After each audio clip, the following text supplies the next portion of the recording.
코로나에 걸린 이후에 아무것도 하기 싫고 쉽게 피곤하고 또 계속 쉬고만 싶으신가요? 그러면 롱 코비드, 코로나 후 증후군일 수 있습니다.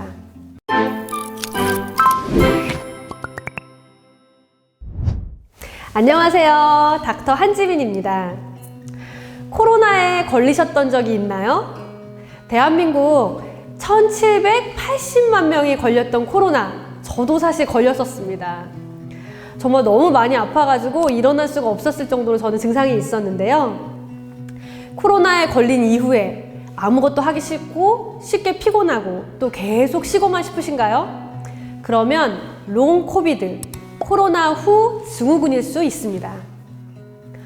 맨 처음에 코로나가 대유행을 했을 때는 이게 감기처럼 급성으로 오고 급성으로 회복이 된다고 생각하는 것이 대부분이었고, 이 질병이 만성적으로 갈 것이라고 생각하는 사람들은 별로 없었습니다.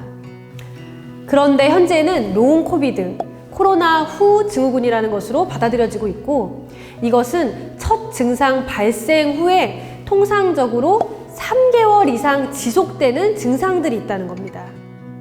가장 흔한 증상은 몇 달 동안 지속되는 피로, 그리고 호흡곤란인데요.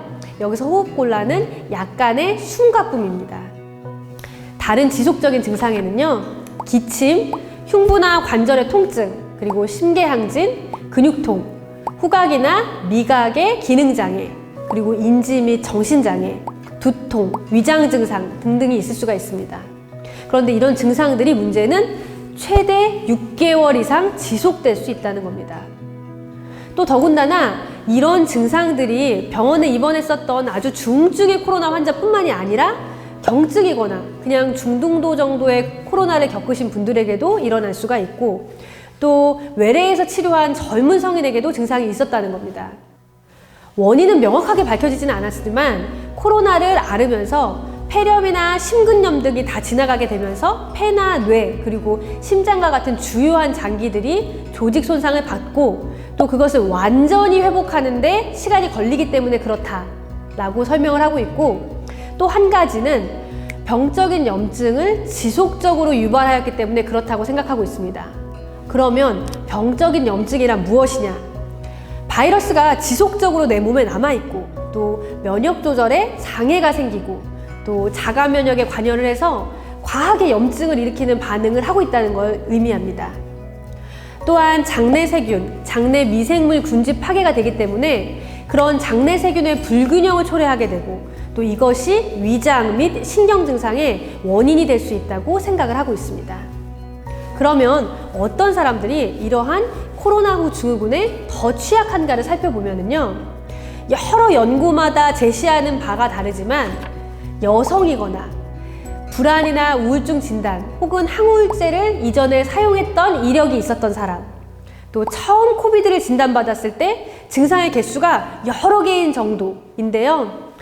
일부 연구에서는 남성이나 여성이나 큰 차이가 없다, 이런 연구들도 나오고 있긴 합니다. 즉 무슨 얘기냐면 초기에 어떤 요인으로 아직 확실하게 예측할 수는 없다는 겁니다. 그러면 어떻게 치료를 할 것인가에 대한 이슈가 있는데요. 공통적인 것은 개인화된 재활훈련이 필요하다는 겁니다. 이것은 개인의 능력에 따라 가벼운 유산소 운동이 필요하다는 겁니다. 가벼운 유산소 운동이 무엇이냐? 그 유산소의 난이도는 피로나 호흡곤란이 개선될 때까지 일반적으로 4주에서 6주 정도 가량 점진적으로 증가시키는 부하를 가지고 하는 것이 좋고, 또 재활을 할 때 유산소 운동뿐만이 아니라 횡격막 운동, 호흡 운동도 필요한데, 이 호흡 운동은 코로 들이마시고 복부를 확장하는 호흡 운동을 5분에서 10분 이상 매일 시행하는 것이 도움이 될 수 있다는 겁니다.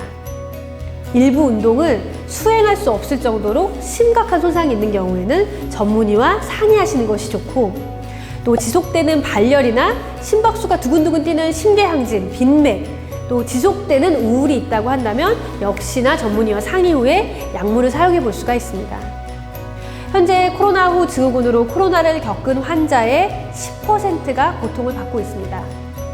코로나 후 무기력, 피로 등으로 힘든 시간을 보내고 있는 경우 일단은 가벼운 산책을 하시는 거가 첫 번째, 그리고 호흡 운동을 시도해 보시고, 또 면역 기능 증진을 위해서 고단백에 식이섬유가 많은 균형 잡힌 식단을 하시기 바랍니다. 그리고 종합 비타민 1개 정도, 위장 증상이 심한 경우에는 유산균 정도 드시는 것을 추천합니다. 그런데도 증상이 계속 지속된다 하는 경우에는 꼭 가까운 병원을 들러서 진료를 받아보시기 바랍니다. 다음에도 유익한 건강 정보로 다시 찾아뵙도록 하겠습니다. 안녕!